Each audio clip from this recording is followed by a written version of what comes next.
What's up, world changers? Welcome to the Mission Driven Impact YouTube channel, where we help nonprofits and social entrepreneurs raise awareness for their organization by clarifying their message, getting the word out, and building a loyal community of fans and supporters.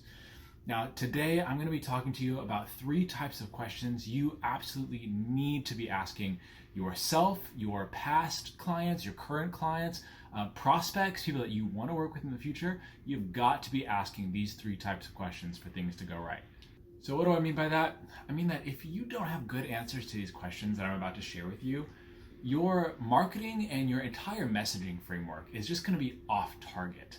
So that means that without clarity and direction, everything you do, your website, a blog post, a commercial, brochures you put out, your bio at speaking engagements, even the way you talk about what you do in the back of an Uber, it's not going to get you the results that your business really needs. All right, this one is going to be super meaty, so grab a pen, a paper, a sticky note, pull up a document on your computer, write notes on your arm. Literally anything. You're not going to want to miss out on some of this information. Before we begin, hit the like and subscribe button, and that way you will be notified every time a new video comes out. Category number 1 is who are your best customers, clients, and donors? Now, this might seem a little obvious, but you'd be surprised. A lot of organizations, especially social enterprises, revenue-based nonprofits, organizations with an earned income model, a lot of times we're so busy chasing down these sales so that we don't have to be chasing grants. When the reality is we really want to be focusing and really specifically targeting the people that we love working with the most.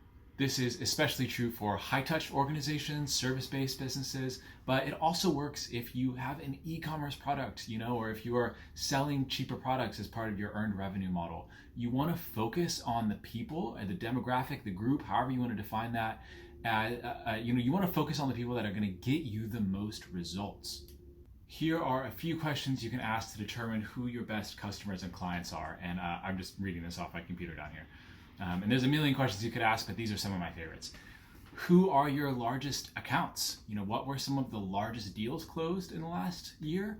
Who are some of your biggest donors or sponsors?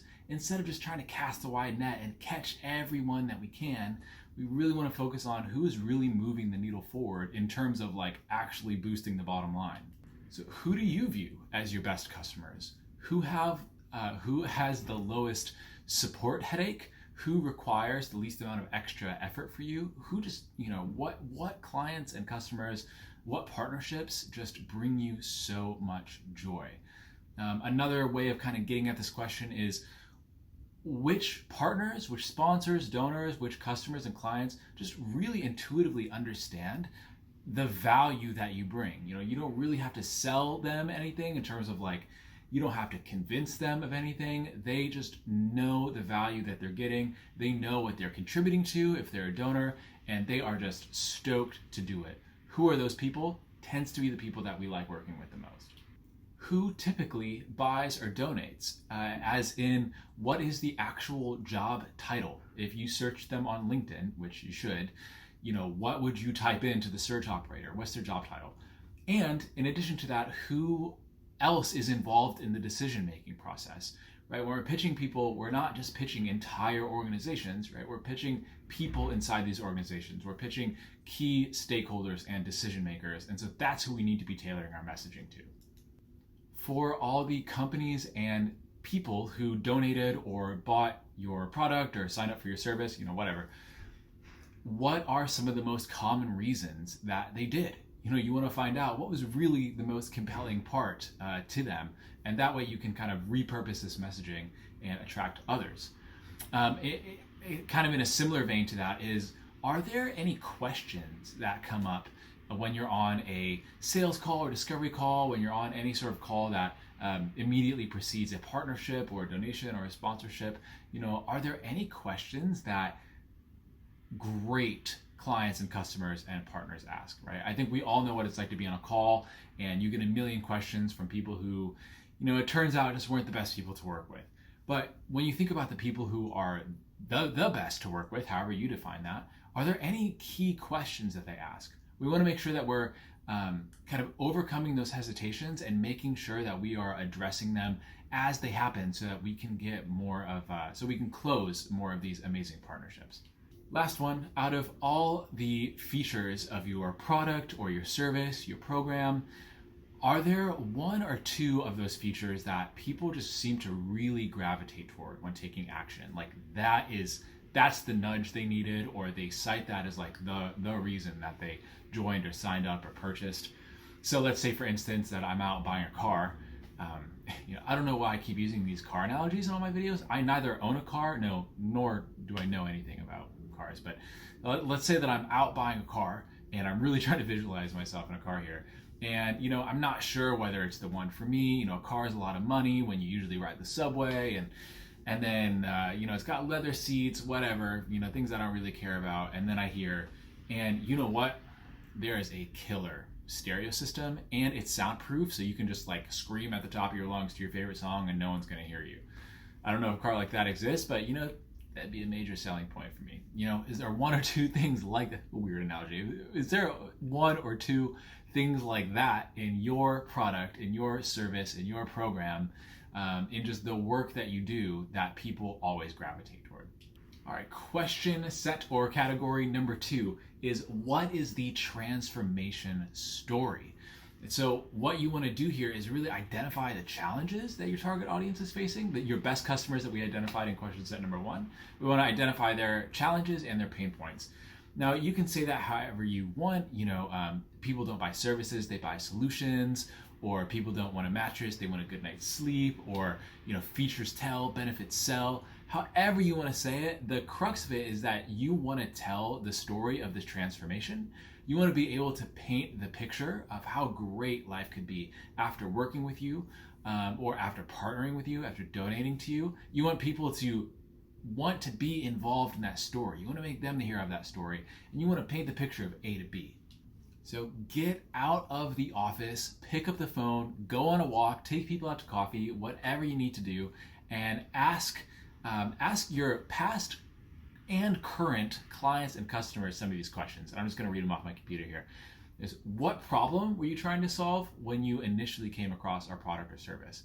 Right? You want to know, like, what is it that they were looking for that you solved, right? Don't go solving the wrong problem. Super common mistake I see in a lot of organizations across all industries and sectors, right? You want to make sure that the problem you solve is actually what your clients are looking for. Sounds obvious, way harder to do in practice.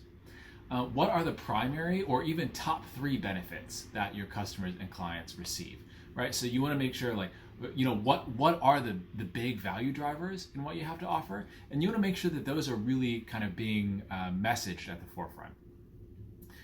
Ask your past and current customers and clients, how would you feel without our company or without our service? What would be different if we hadn't been part of your life? You're getting that transformation story. What role did you have to play in that transformation? Then you can repurpose that and tell other people that story as well. What would you likely use as an alternative if we didn't exist, right? You want to know who you're up against. A lot of times we think I'm so guilty of this a lot, not just in the past, but this is a recurring issue for me, is you want to know who you're up against, right? The people that you think might be obvious, you think that because you are looking at other people who are like you, right? If you are a social enterprise founder, if you're an entrepreneur, you're looking to other entrepreneurs who do what you do. If you're a marketing agency, you might look at other marketing agencies, but it might surprise you the alternatives to your solution that people are considering. Have you recommended us, our product or our company, to anyone? If so, why? And how did you describe it, right? It's not just the why is very important, but what language, what words did they use? What, out of all the benefits that your offer provides, out of all the things that they could have said, how did they describe it to their friends or to other people who need it? That's really important voice of customer data. 2 more here. At what point would this product or service get expensive but still worth it? This is good for a lot of us who kind of set our prices in a way that might seem arbitrary, or in a way that's not grounded in like a super solid answer. And I think, to be honest, that's most people, that's most businesses, if I had to go on a limb. So you want to find out, at what point would this product be expensive but still worth it? And you want to communicate value over that price point. And then as a bonus, what is holding you back from using this product or this service or fully engaging with our program or becoming more involved in our business, maybe donating a larger amount? I realize that can be a sensitive issue, but these are all kind of things that you want to ask to figure out what does the journey look like for your best customers, clients, and donors? What part of that journey are they at? Where do you come in? And how can you get them to the next step? Real quick, something I forgot to mention is that you also want to get a better understanding of the context that they are in, that, even in ways that don't necessarily relate to your product or your offer to your business. So it's worth asking people, once you've identified what their job titles are, what are their 3 to 6 month goals in their role in general? So, I'm a marketer, I might ask people about marketing, but I'm also going to say, if I'm talking to, let's say, a social enterprise founder, what are your 3 to 6 month goals just as a director, as a founder? Now, a lot of that doesn't have to do with marketing, right? You want to find out where they are in context. What's standing in the way of those goals? What are the biggest obstacles to accomplishing those goals? And what is the biggest challenge or stressor that they're facing in their job, in their life? So, right, in the nonprofit world, I think a lot of people can relate to a big issue is lack of sleep, right?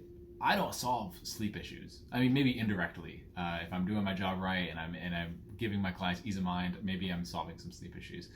But you can kind of start to place the problem or the journey in context. A lot of my clients struggle with sleep. They're overwhelmed, they're overworked, they're very stressed. So I'm not just going to tell you about, just using myself as an example, I'm not just going to tell you about how great our writing is, or like the way we do Facebook ads or something like that. That's very important to the results we get. But what I'm going to tell you is that we're really going to ease the stress on you. You're going to, if marketing keeps you up at night and you hire my agency, that's not going to be the thing that's keeping you up at night anymore. You need to find out what context they're in so you can really pinpoint this messaging. Question category number 3 is, where can you find them? Now, not in a creepy way where you're going to show up at their house and, spam their mailbox, whether that's electronically, email, or their actual mailbox. We're not going to be intrusive or anything about this, but you want to know, you've done so much work in the past 2 questions already. I mean, if you have answers to the past 2 questions, you've put in a lot of work and a lot of effort. You know exactly who you're targeting. You know the story of their transformation. You know where you come in, what you're supposed to say. I mean, this is how we develop all of our materials. And imagine we do all of that and it never gets seen, right? Imagine we have the best content on the web, but no one ever clicks on it. Or we have the best brochure that is just sure to convert anyone who reads it, but it sits on a table somewhere, where people don't see it. You don't know where can you find your target audience? So here's a few questions you can ask, and I mean, you could include these in a survey, on a phone call, just in casual conversation. There's an abundance of opportunities to get the answers to these questions. You just got to know where to look. So where do you go for advice in this industry? So let's say that I am a social enterprise that has some sort of program or some sort of software, whatever, that that helps kids that have anxiety in schools. So I might ask my target audience, school counselors, school superintendents, things like that, people like that. Where do you go for advice on this industry, right? When you want to know how to provide for students' well-being, where do you turn for advice? When you think about the education sector, or when you think about mental health and education, what companies come to mind, right? You want to know where are they looking? Maybe in terms of, so your competitors, but also you want to see what kind of content they're putting out. What things are being said? What else is your target audience listening to? What are they hearing? You want to put yourself in context. What other company or industry blogs do you read in this space? So, right, if you're talking to marketers have a handset of their really favorite blogs, right? If you're talking to startup founders, startup founders read a handful of their favorite blogs. There are millions of blogs out there. What other company or industry blogs is your target audience reading? Similarly, what publications, what newspapers, what magazines do they read on a weekly or monthly basis? I market to a primarily, business leader kind of audience, however you want to phrase that. And so full of socially conscious business leaders to boot. And so I know that my audience is reading things like the Stanford Social Innovation Review. I know they're reading the Harvard Business Review. I know that many of them, especially if they're more in the startup audience and less in the nonprofit audience, they're reading things like Fast Company. What publications is your audience reading? One, again, you want to put yourself in context. You want to know what information they're getting, but this also represents opportunities for you to pitch those publications and get in there as well. And lastly, are you active in any LinkedIn groups? I'm not sure many LinkedIn groups are active, but are you active in any LinkedIn groups, Facebook groups, any other online communities, any kind of forums? I know a guy who started a business. It has turned into a 7-figure business, and he started it in his favorite poker forum. That's just where he hung out, and that's where he knew his friends were hanging out and people who could use his service. Now he's got a 7-figure business that he built from a poker forum. People build 7-figure businesses off of Reddit. You want to find out where are these people hanging out? How can you get your content in front of them? All right, if you're a social entrepreneur, a startup founder in the social impact space, if you are an executive director or you're in charge of marketing in a nonprofit with an earned revenue model, then you need to subscribe to this channel. The reason I started this channel, and even my business in general, is because there's just a huge, unacceptable gap or lack of great educational, valuable, useful, actionable content out there for leaders in the social impact space. So to fix that, I have got months actually, of YouTube videos, 2 videos a week for the next few weeks, hopefully the next few months. I'm posting every single day, including the weekends, to my LinkedIn. And I just want to give away so much free content and just flood the internet with stuff that I know nonprofit leaders, I know social enterprise leaders are really looking for. So subscribe to this channel, hit the notification bell, that way you won't miss out when a new video gets published, and I will see you in the next one.